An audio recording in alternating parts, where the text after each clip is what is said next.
부모님은 자녀들이 결혼을 앞두고 있다면 일단 먼저 서운한 마음이 들 겁니다. 요즘은 가끔 이렇게 말씀하시는 부모님도 봤는데요. 저거 누가 데려가나 했더니 드디어 데려가네. 아이고, 내 속이 다 시원하다. 이렇게 말입니다. 그러나 그렇게 말씀하시는 분들도 마음으로는 시원섭섭하실 겁니다. 또한 결혼해서 잘 살려나 하고 걱정하는 마음도 클 텐데요. 처음 관계 맺는 시댁이나 처가 식구들과 이질적인 문화에 잘 적응해서 살 것인가 하는 생각도 들고, 우리 딸 우리 아들 혹시나 저쪽에서 힘들게 하지는 않을까까지 기쁜 마음보다 서운하거나 걱정하는 마음이 더 클 것입니다. 그러나 걱정만 하지 절대 결혼하는 자식들에게 하면 안 되는 것들이 있다고 하는데요. 부모님이니까 내가 내 자식 더 잘하니까 이렇게 저렇게 조언도 해주고, 잘못하면 쫓아가서 대신 혼내주고 싶겠지만 절대 그렇게 하시면 안 됩니다. 자식들 인생은 자식들 인생이니 마음으로 잘 살기를 응원해주면서 지켜봐야 합니다. 부모님이 해주실 건 할 수 있는 만큼 도와줄 게 있다면 도와주고, 결혼식장에 예복 입고 앉아주고 축하해주는 것까지가 할 일의 끝이라는 걸 꼭 말씀드리고 싶습니다. 거기에서 사랑해서 도와준다고 한 발만 더 나가셔도 절대 자식들이 잘 살 수가 없습니다. 부모님께서는 이제는 정말 내 자식에서 한 가정을 이루어 독립하는 하나의 인격체로서 떠나보내 주셔야 됩니다. 옛날 부모님들이 이런 얘기 많이 하셨습니다. 결혼하는 딸한테 친정엄마가 했던 얘기인데요. 딸아, 1년을 살면 3년이 사라진다. 3년을 살면 10년이 사라진다. 그리고 10년 같이 살면 그 사람이 불쌍해서 산단다. 이렇게 말입니다. 시대는 바뀌었어도 자신들이 살아본 경험으로 자식에게 도움이 되라고 해주는 말일 겁니다. 시대가 달라졌어도 자식에게 조언해줄 말은 분명히 있습니다. 그렇다고 결혼하는 딸을 앉혀놓고 남편 밥 잘해주고 시부모님 공경하고 너는 앞으로 그 집 귀신이니까 친정집은 오지 마라. 이것은 100년 전 이야기입니다. 그럴 분들은 이제 없으시겠지만 그런 것은 가르치면 안 됩니다. 현실적인 조언을 해주셔야 합니다. 일단 자녀들이 왜 싸우는지를 보시면 되는데요. 가장 많이 부딪히고 싸우는 부분은 가사분담 문제입니다. 요즘은 절반 이상이 맞벌이를 하기 때문에 가사분담을 어떻게 나눌 것인지를 가지고 가장 많이 다툰다고 하는데요. 또한 출산을 하고 아이까지 키우다 보면 양육분담 문제로도 많이 다투게 된다고 합니다. 아침 먹고 아이 어린이집 보내고 출근 준비까지 하려면 아침마다 전쟁 아닌 전쟁을 치룬다고 하는데요. 요즘은 딸이라도 손에 물 한 방울 안 묻히고 곱게 키우다 보니 살림은 당연히 할 줄 모르는 경우도 많은데요. 옛날처럼 결혼하면 여자는 밥하고 청소하고 신부 수업해서 시집가고 남자는 밖에 나가서 돈만 잘 벌어오면 된다는 시절은 정말 까마득한 옛날 이야기가 되었습니다.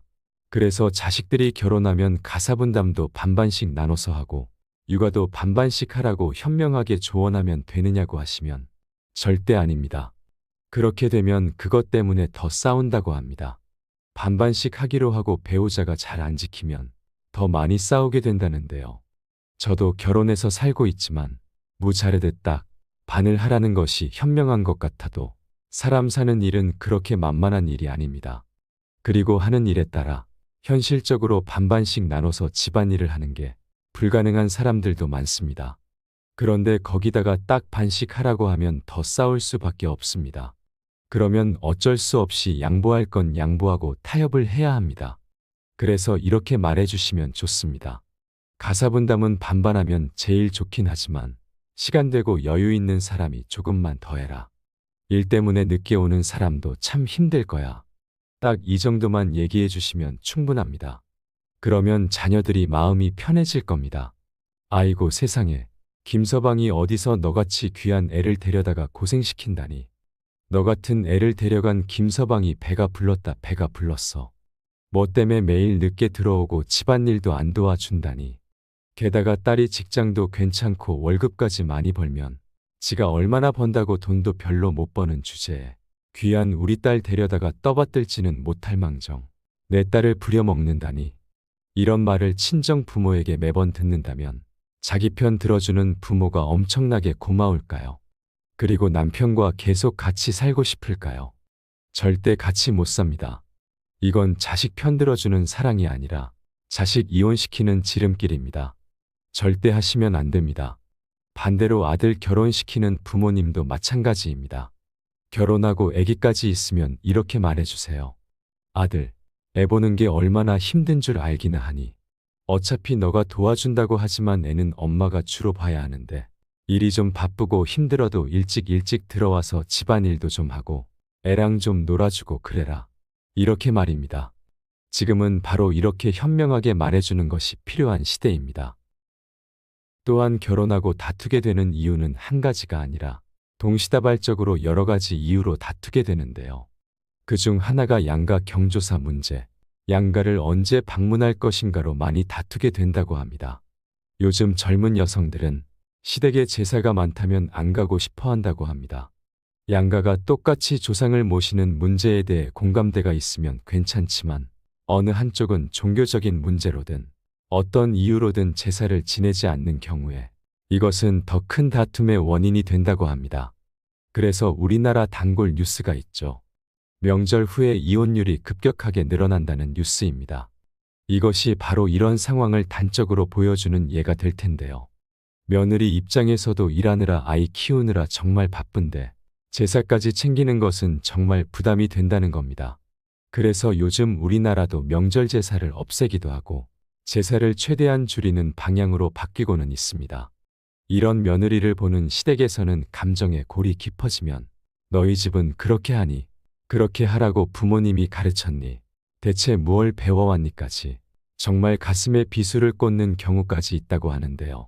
그러면 정말 두 사람의 문제가 아니라 양가 문화적인 차이로 이혼을 할 수밖에 없는 경우까지 생깁니다.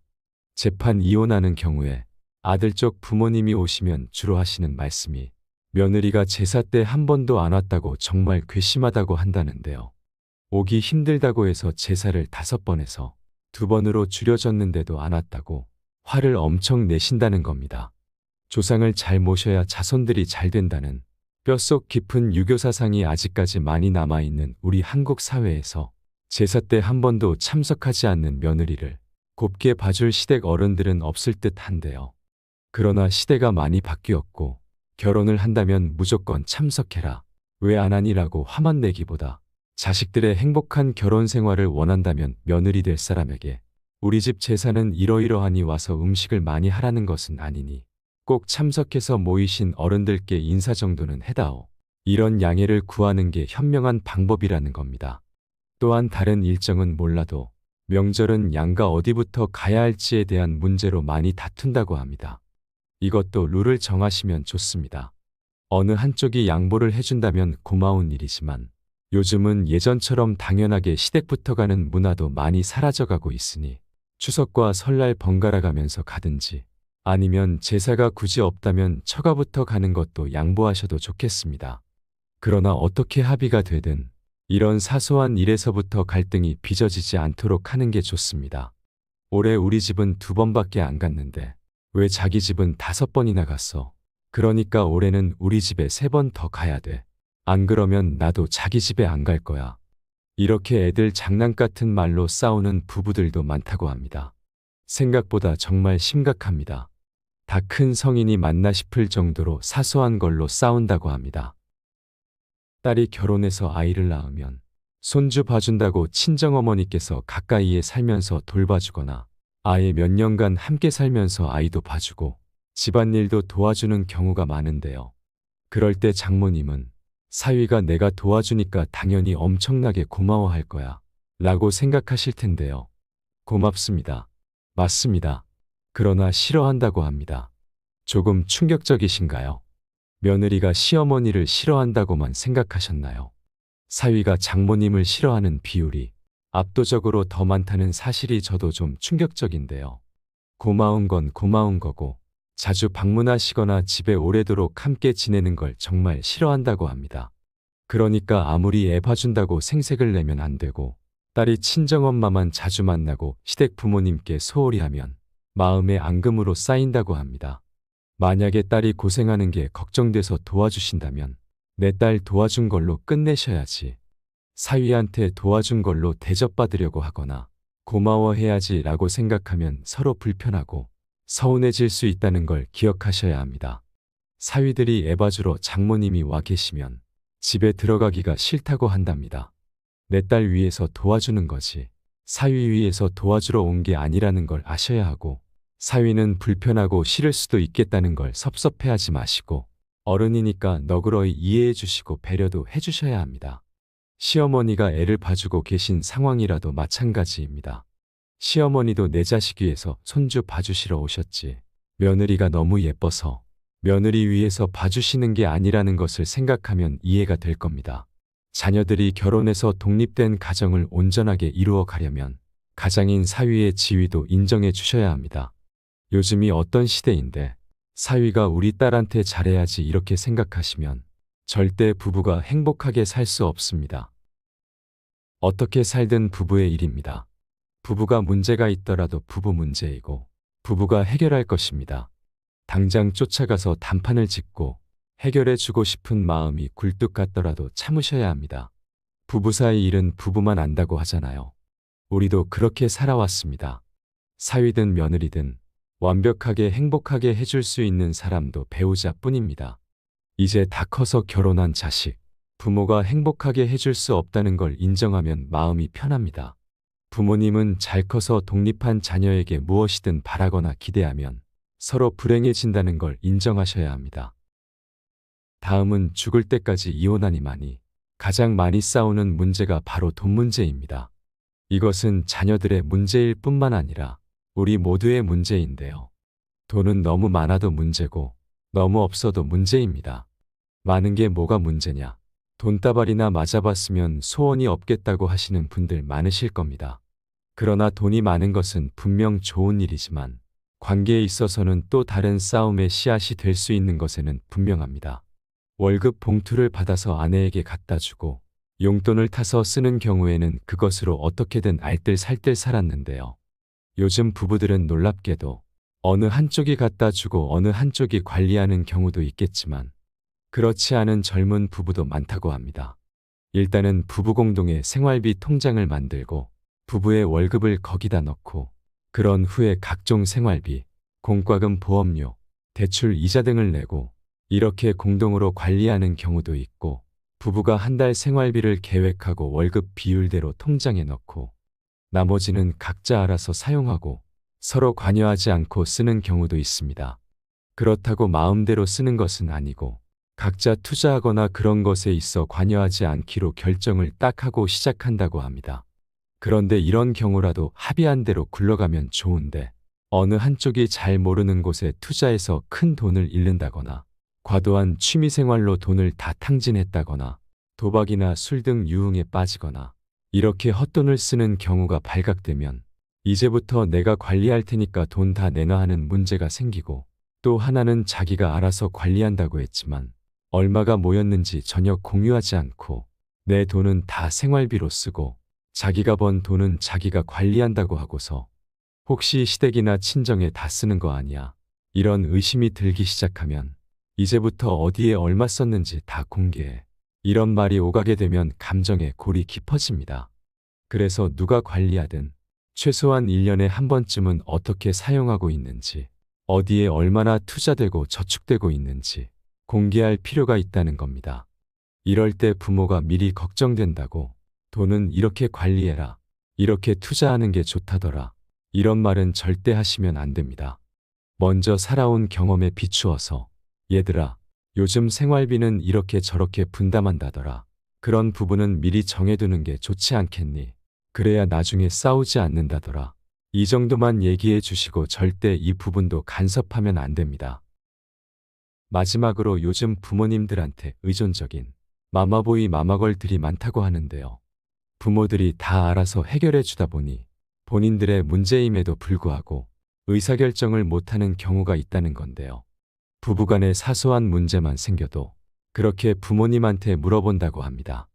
예전에 대학도 부모가 결정해주고 대학 수강 신청도 부모가 대신해주고 학교에도 무슨 문제만 생기면 부모가 대신 전화해서 해결해준다는 뉴스를 보고 혀를 끌끌 찼던 적이 있는데요. 그 정도로 요즘 심각한 수준이라고 합니다. 결혼도 이혼도 부모에게 물어보고 하는 자식들이 있다니 정말 큰 문제입니다. 이혼하러 재판장에 와서까지 문자로 부모님한테 어떻게 해야 하는지 일일이 물어보는 경우도 있다고 합니다. 또 부부싸움을 하게 되면 쪼르르 전화해서 상대 배우자가 이랬느니 저랬느니 다 일러바치고 심지어는 와서 대신 야단쳐 달라고 부르는 경우도 있다고 합니다. 그럴 때 부모라면 어떻게 해야 할까요?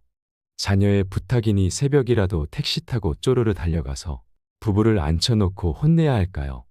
그렇게 되면 절대 그 부부는 오래 함께 살지 못합니다. 절대로 어떤 경우라도 자식 부부싸움에는 관여하시면 안 되고 부모님이 먼저 자녀를 마음에서 떠나보내 주셔야 합니다. 그렇게 당장 헤어질 듯이 싸웠다가도 다음 날이면 또 행복하기도 한 것이 부부관계입니다. 품 안의 자식이라도 자식도 다 커서 독립하면 이제는 정말 떠나보내 주어야 자식도 행복하고 부모님도 행복할 수 있습니다. 이제 우리가 할 수 있는 것은 잘 살 거라고 믿어주고 지켜봐 주는 일입니다. 그리고 내 삶을 더 잘 사는 것입니다. 내 인생도 아직 많이 남았습니다. 행복하게 살아야 하지 않을까요? 누군가에게 마음에서 매어 있으면 그 자체로 불행을 자초하는 일입니다. 그것이 자식일지라도 말입니다. 여러분의 남은 인생이 더욱 행복해졌으면 좋겠습니다. 하루하루 더 건강하시고 행복하시길 소망하겠습니다. 시니어를 위한 모든 것. 시니어 톡톡이었습니다. 더 유익한 내용으로 찾아오겠습니다. 오늘 내용이 도움이 되셨다면 구독과 좋아요 부탁드립니다. 감사합니다.